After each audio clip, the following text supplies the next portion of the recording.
all benefited from what that group of ladies did. Savannah wouldn't be Savannah today had they not saved the houses that they saved.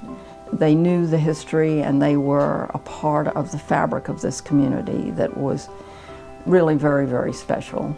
Lucy Barrow McIntire was endowed with a keen sense of responsibility toward humanity, which she used to enrich the lives of her fellow Georgians in numerous ways.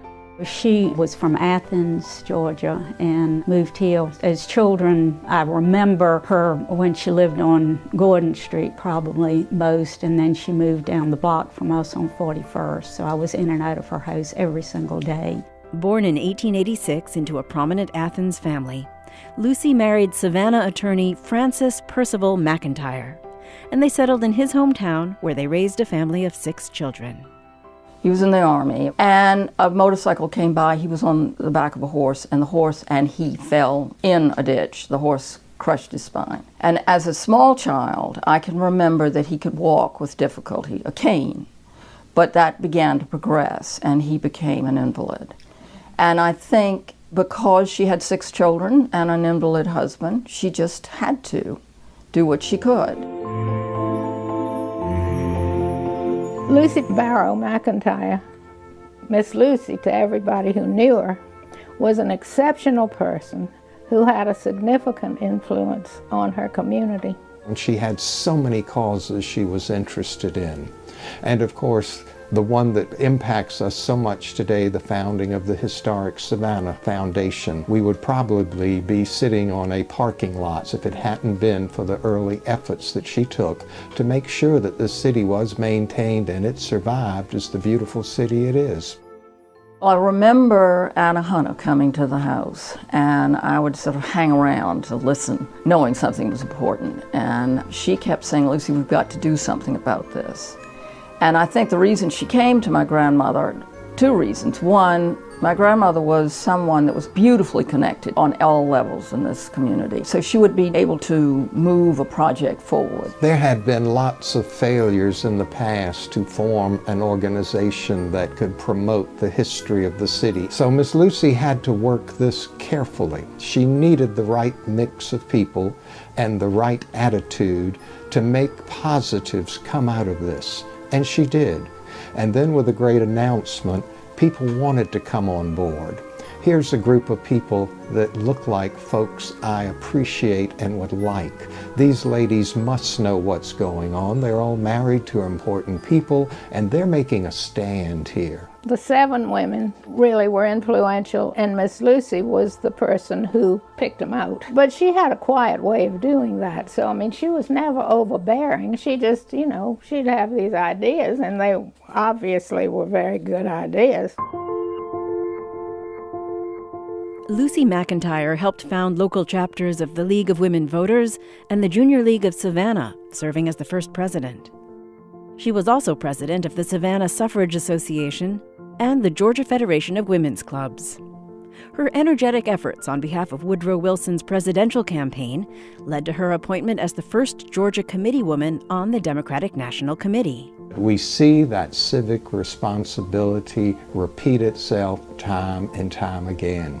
And she would be the backbone of the Democratic Party in Chatham County that was the majority party throughout that era. Well, the Junior League of Savannah was founded in 1926 when 2 prominent Savannah women's circles decided to join forces and come together and apply to the Association of Junior Leagues International. And they were accepted. And the first president was Lucy McIntire.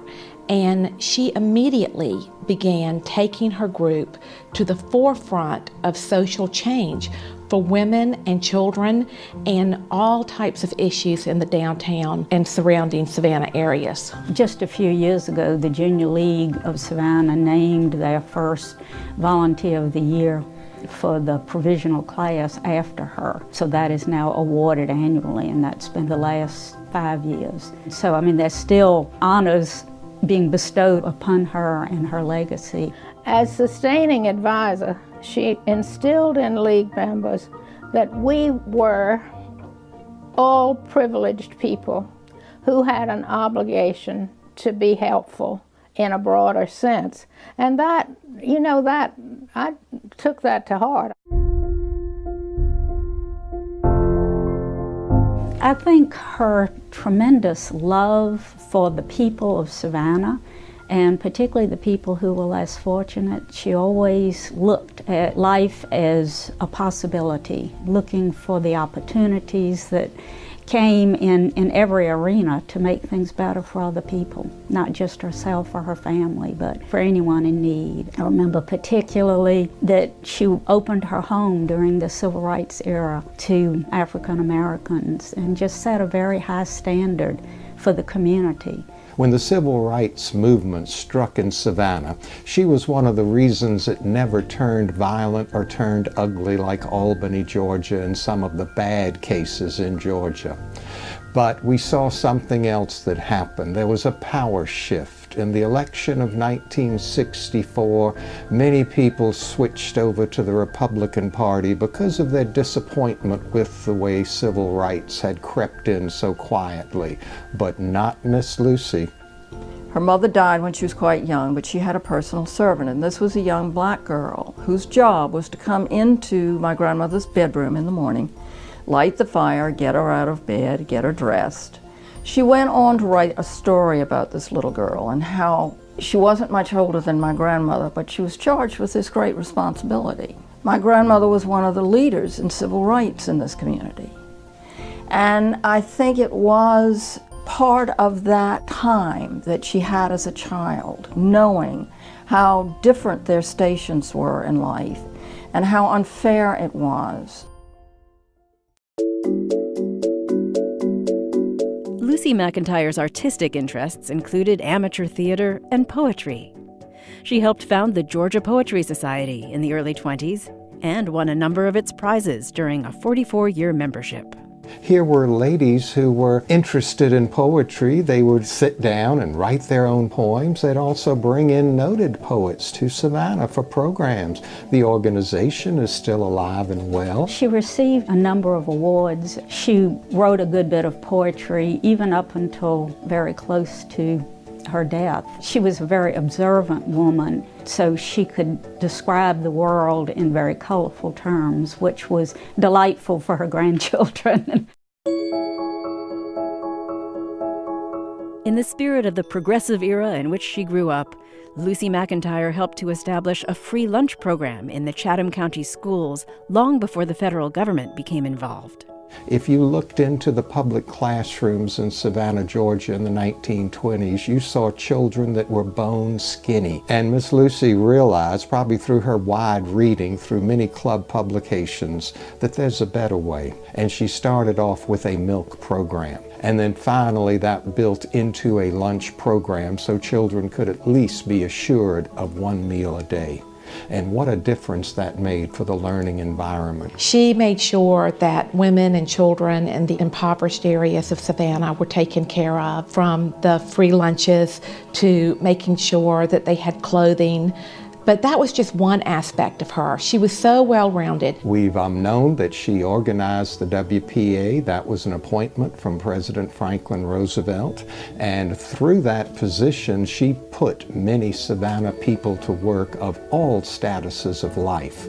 And she did it in a very impressive and low-keyed way. And she continued that affinity with the Democratic Party well into the 1960s. Not surprisingly, Savannah recognized her good works with numerous awards. She was named Woman of the Year in 1955 and was given both the Groves Award for outstanding contributions to Savannah's progress and the Oglethorpe Trophy, Savannah's highest civic award, in 1958. She could have sat on the sidelines and done nothing and had a relatively comfortable life, but she was not of that type. She was going to do something and make her life matter. But I don't think it ever entered her mind that she shouldn't. And I think that's the kind of person that always makes a difference. Lucy McIntire died in 1967 and is buried in Laurel Grove Cemetery. For 6 decades of unceasing selfless service and effective leadership in making her city, county, and state a better place to live, we take pride in naming Lucy Barrow McIntire a Georgia Woman of Achievement.